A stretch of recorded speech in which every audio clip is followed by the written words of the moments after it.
Hello everyone, welcome to algo Bangla 29।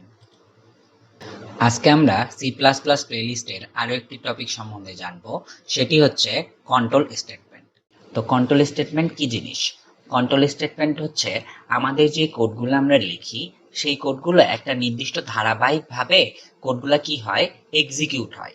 তো আমাদের যে এক্সিকিউশন, সেই এক্সিকিউশনের ফ্লোটা একটা কন্ট্রোলের মাধ্যমে বা একটা কন্ট্রোল স্টেটমেন্টের মাধ্যমে সেটি কি করা হয়, কন্ট্রোল করা হয়।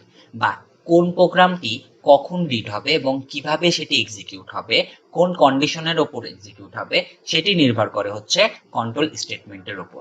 সেটি আসলে মূলত কন্ট্রোল স্টেটমেন্ট। তো কন্ট্রোল স্টেটমেন্টের মধ্যে একটা জিনিস থাকে, সেটি হচ্ছে ফ্লো অফ এ প্রোগ্রাম। মানে এই প্রোগ্রামটি কিভাবে কাজ করবে বা কিভাবে ফ্লো করবে, সেটি হচ্ছে একটা গুরুত্বপূর্ণ বিষয়। তো আমরা সেটি সম্বন্ধে জানবো। সেটি হচ্ছে আমাদের বলে দিবে যে আসলে প্রোগ্রামটি কিভাবে ফ্লো করবে। তো সেটার জন্য আমাদের যেটি জানতে হবে সেটি হচ্ছে ফ্লো অফ কন্ট্রোল। তো ফ্লো অফ কন্ট্রোল কি বলে? ফ্লো অফ কন্ট্রোল হচ্ছে আমাদের যে স্টেটমেন্টগুলো আছে বা আমরা যখন কোনো স্টেটমেন্ট লিখি, সেই স্টেটমেন্টগুলা একটা সিকোয়েন্স ফলো করে কি হয়, এক্সিকিউট হয়। সেই নর্মাল সিকোয়েন্স ফলো করে এক্সিকিউট হয়, বা সেটা একটা কোনো রুলসের মধ্যেই কি হয়, সিকোয়েন্সিয়ালি এক্সিকিউট হয়। সেটাকে আমরা বলতেছি যে ফ্লো অফ কন্ট্রোল। তো এরপরে আমাদের যে কন্ট্রোল স্টেটমেন্ট, সেটি মূলত তিন ধরনের। একটি হচ্ছে কি সিলেকশন স্টেটমেন্ট, আরেকটি হচ্ছে ইটারেশন স্টেটমেন্ট, এবং সর্বশেষ যেটি আছে সেটি হচ্ছে জাম্প স্টেটমেন্ট। তো এই তিনটা স্টেটমেন্ট আমরা বিস্তারিত জানবো কোডে যে। তো এর মাঝে আমাদের যে সিলেকশন স্টেটমেন্ট, প্রথম যে স্টেটমেন্টটি আছে কন্ট্রোল স্টেটমেন্টের, এই সিলেকশন স্টেটমেন্ট আবার দুই ধরনের। তো সিলেকশন স্টেটমেন্টকে আমরা অনেক সময় কন্ডিশনাল স্টেটমেন্টও বলে থাকি। তো তার মধ্যে দুইটি আছে, যেটি হচ্ছে ইফ এলস, এবং এর মধ্যে আছে হচ্ছে সুইচ কেস। তো এই দুইটাই কি আমাদের সিলেকশন স্টেটমেন্ট। তো সিলেকশন স্টেটমেন্টের পরে আমাদের যেটি আছে সেটি কি, সেটি হচ্ছে ইটারেশন স্টেটমেন্ট। তো ইটারেশন স্টেটমেন্ট আবার দুই ধরনের। একটা হচ্ছে হোয়াইল, আর একটা হচ্ছে ডু হোয়াইল, আর একটি হচ্ছে ফর। তো ইটারেশন স্টেটমেন্টে আমরা অনেক সময় এটাকে লুপ স্টেটমেন্টও বলে থাকি। এটাকে বলা হয় লুপ স্টেটমেন্ট। তো আমরা যে while loop, do while loop এবং ফর লুপ, এই তিনটা সম্বন্ধে আমরা জানবো কোডে যে, এবং কোডে আমরা খুব সহজে বোঝার চেষ্টা করব। এবং সর্বশেষ যে স্টেটমেন্টটি আছে সেটি হচ্ছে আমাদের জাম্প স্টেটমেন্ট। তো জাম্প স্টেটমেন্টও তিন ধরনের। একটা হচ্ছে ব্রেক, আরেকটি হচ্ছে গো টু, এবং আরেকটি হচ্ছে কন্টিনিউ। তো এই তিনটে স্টেটমেন্ট মূলত কমান্ড। কমান্ড কি করে, যে কন্ট্রোল স্টেটমেন্টের মধ্যে এই তিনটে স্টেটমেন্ট হচ্ছে কম্পাইলারকে কমান্ড করে যে কোনো একটা স্টেটমেন্ট এক্সিকিউট হওয়ার পরে কি ধরনের কম্পাইলার কি করবে, সেটি হচ্ছে এটা এক ধরনের কমান্ড স্টেটমেন্ট। বা এই জাম্প স্টেটমেন্টকে অনেক সময় কমান্ড স্টেটমেন্টও আমরা বলে থাকি। তো আজকের ভিডিওতে আমরা ইফ এলস স্টেটমেন্ট সম্বন্ধে জানবো, এবং পরবর্তী আমরা বাকি যে ইটারেশন স্টেটমেন্ট, জাম্প স্টেটমেন্ট, এই সম্বন্ধে আমরা আরো বিস্তারিত ভাবে জানবো। এরপরে আসে হচ্ছে আমাদের ইফ এলস স্টেটমেন্ট। তো ইফ এল স্টেটমেন্ট আসলে কি জিনিস?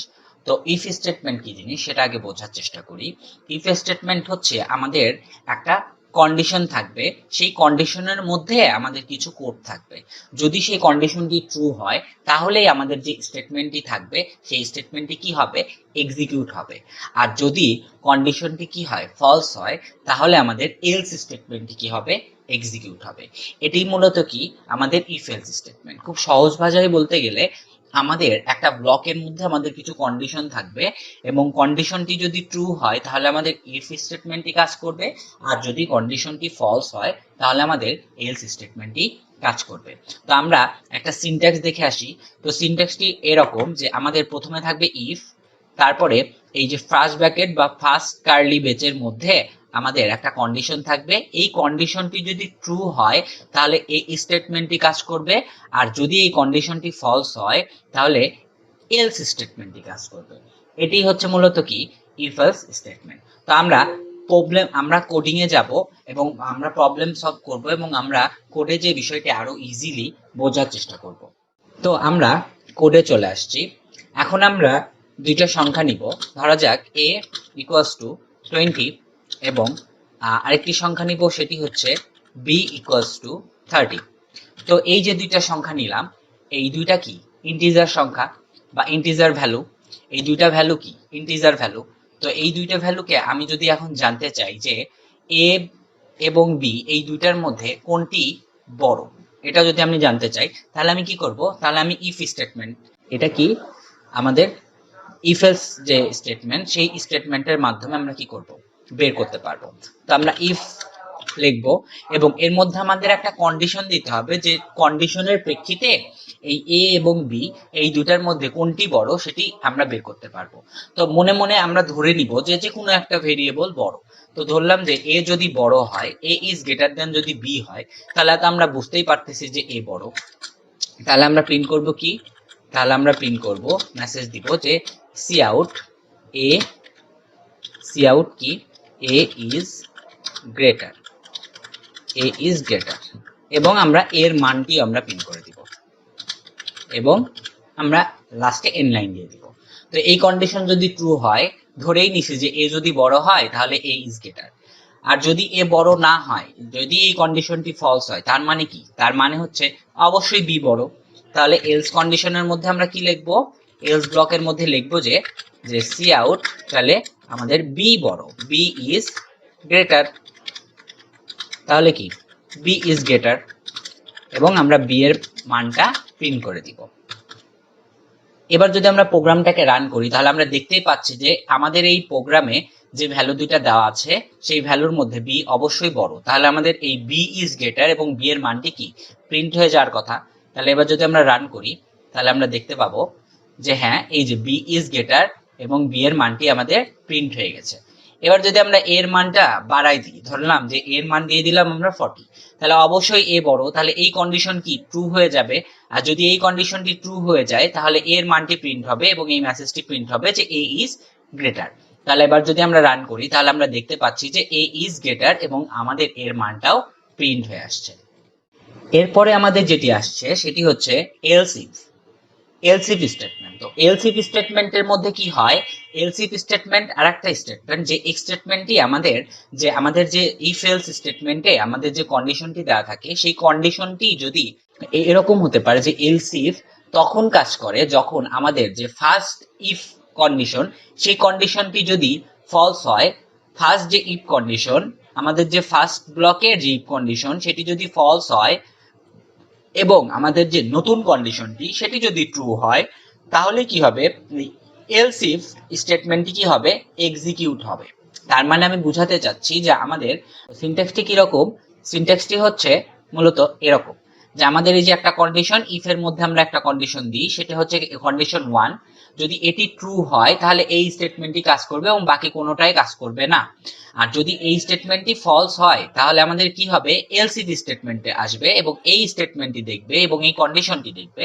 যদি এই কন্ডিশনটি ট্রু হয় তাহলে আমাদের কি স্টেটমেন্টটি কি হবে, কাজ করবে। আর যদি এটিও ফলস হয় তাহলে আমাদের এলস স্টেটমেন্টে চলে আসবে কন্ট্রোল এবং এই স্টেটমেন্টটি কি করবে, প্রিন্ট করবে। তো আমাদের এখানে সংজ্ঞায় তাই লেখা আছে যে যদি if else statement, else if statement execute হবে তখন যখন আমাদের যে নতুন গিভেন কন্ডিশন আছে সেটি যদি ট্রু হয় তাহলে, এবং কি ফার্স্ট কন্ডিশনটা যদি কি হয়, ফলস হয়, তাহলে আমাদের কি এলস ইফ কন্ডিশনটি কি কাজ করবে। তাহলে আমরা একটু কোডে যাব এবং কোডে যেয়ে বোঝার চেষ্টা করব যে কিভাবে এলস ইফ কন্ডিশনটি কাজ করে। তো আমরা এখন কোডে চলে আসছি। তো আমরা যেরকম এখানে আমরা একটা সংখ্যা নিয়েছিলাম, যে আমাদের তিনটা সংখ্যা, আমরা দুইটা সংখ্যা নিয়েছিলাম, তো দুইটা সংখ্যার মধ্যে কোনটি বড় কোনটি ছোট এটা আমরা প্রিন্ট করছিলাম। তো এবার আমরা আরো তিনটা সংখ্যা নিই, ধরলাম যে এক্স ইকুয়ালস টু 10, তারপরে নিলাম y equals to 20, y equals to নিলাম আমরা 5, আর আরেকটা ভেরিয়েবল নিলাম সেটি হচ্ছে জেড, জেড ইকুয়ালস টু আমরা নিলাম 30। তো আমরা দেখতে পাচ্ছি যে আমরা তিনটা সংখ্যা নিছি। তো এই তিনটা সংখ্যার মধ্যে আমরা জানতে চাচ্ছি যে এই তিনটা সংখ্যার মধ্যে কোনটি বড় কোনটি ছোট, এই তিনটা সংখ্যার মধ্যে কোনটি বড় কোনটি ছোট সেটি আমরা জানতে চাচ্ছি। তাহলে আমরা কি করব, তাহলে আমরা এটা করতে পারি যে আমরা ইফ এলস স্টেটমেন্ট ইউজ করতে পারি। তো ইফ এর মধ্যে আমরা প্রথমে ধরলাম যে আমরা প্রথমে ধরেই নিচ্ছি যে এক্স হচ্ছে বড়। তাহলে এক্স যদি বড় হয় তাহলে কি হবে কন্ডিশন, তাহলে এক্স ইজ গ্রেটার দেন, অবশ্যই এক্স বড় হবে ওয়াই এর থেকে এবং এক্স অবশ্যই বড় হবে কিসের থেকে, জেড এর থেকেও। যদি এই দুইটা কন্ডিশনই কি সত্য হয় তাহলে কি হবে, এক্স হচ্ছে বড়। তাহলে আমরা সি আউট করব যে C out x is greater, x is greater, এবং আমরা এক্স এর মানটি প্রিন্ট করে দিব। এরপরে যদি আমাদের এই কন্ডিশনটি ট্রু না হয় তাহলে আমরা কি করব, এলস ইফে যাব। তো এলস ইফের মধ্যে আমি কন্ডিশন কি দিব, যে ধরেই নিচ্ছে যে ওয়াই বড়, তাহলে ওয়াই যদি বড় হয় তাহলে আমাদের প্রথম কন্ডিশনটা আমরা বলেই দিছি যে এক্স বড়, তার মানে এক্স এর থেকে তো ওয়াই ছোটই হবে অবশ্যই। তাহলে এক্স আমরা চেক করব কি, আমরা চেক করব ওয়াই কি জেড এর থেকে বড়। যদি ওয়াই জেড এর থেকে বড় হয় তাহলে আমাদের কি ওয়াই প্রিন্ট হবে। তাহলে y is greater, y is greater, এবং আমরা ওয়াই এর মানটি কি করব, প্রিন্ট করে দিব। তাহলে আমাদের ওয়াই এর মানটি বের হয়ে গেল। এলস যদি এটিও সত্য না হয় তাহলে আমরা এমনি বুঝতে পারতেছি যে জেড হচ্ছে বড়। তাহলে সি আউট করব, এখানে আর কোনো কন্ডিশন দেওয়া লাগবে না, এখানে ডাইরেক্ট সি আউট করব যে জেড ইজ গ্রেটার। তাহলে জেড ইজ গ্রেটার এবং জেড এর মানটি আমরা কি প্রিন্ট করে দিব। তাহলে এই ছিল আমাদের কন্ডিশন। এখানে আমাদের রিটার্ন জিরোটা এখানে দেওয়া যাবে না, আমাদের রিটার্ন জিরোটা একদম প্রোগ্রামের শেষে দিতে হবে, যাতে আমাদের কি হয়, স্টেটমেন্ট এখানে বুঝে যে, কম্পাইলার এখানে বুঝে যে আমাদের ফাংশনটি এখানে কি এক্সিট হয়ে যাবে। ওকে, তো এবার যদি আমরা রান করি তাহলে আমরা দেখতে পাচ্ছি যে এক্স এর মান 10, ওয়াই এর মান 5 এবং জেড এর মান 30। তাহলে অবশ্যই জেড এখানে বড়, তাহলে আমাদের জেড এর মানটি প্রিন্ট হয়ে আসার কথা। তাহলে এবার যদি আমরা রান করি তাহলে আমরা দেখতে পাচ্ছি যে জেড ইজ গ্রেটার এবং 40 30 প্রিন্ট হচ্ছে। এবার আমরা একটু মান চেঞ্জ করে দেখি, এবার আমরা ওয়াই এর মানটা বাড়াই দিই, ওয়াই এর মান করে দিলাম 50, তাহলে ওয়াই প্রিন্ট হওয়ার কথা। তাহলে এবার যদি আমরা রান করি তাহলে এই যে আমরা দেখতে পাচ্ছি ওয়াই ইজ গ্রেটার এবং ওয়াই এর মান 50, এটিও প্রিন্ট হয়ে আসলো। এবার আমরা এক্স এর মানও বাড়াই দিই, যাতে আমাদের বুঝতে পারি যে আসলে কোডটি ঠিক মতো কাজ করছে কিনা। তাহলে আমরা এক্স এর মান বাড়াই দিই এবং জেড এর মান মাঝারি করে দিই, তো জেড এর মান যা ছিল সেটি করে দিই। তাহলে এবার এক্স এর মান বড়, তাহলে এবার এক্স প্রিন্ট হওয়ার কথা। এবার যদি রান করি তাহলে আমরা দেখতে পাচ্ছি যে এক্স এর মানই প্রিন্ট হচ্ছে। এই ছিল আমাদের কন্ট্রোল স্টেটমেন্ট। আজকের ভিডিও এই পর্যন্তই, সবাইকে অনেক ধন্যবাদ। অ্যালগো বাংলা 29 এর সাথে থাকুন। অ্যালগো বাংলা 29 চ্যানেলকে সাবস্ক্রাইব করুন, লাইক করুন এবং বেল আইকনে ক্লিক করুন, যাতে নতুন আপডেট ভিডিও আপনারা পেতে পারেন। সবাইকে অনেক ধন্যবাদ।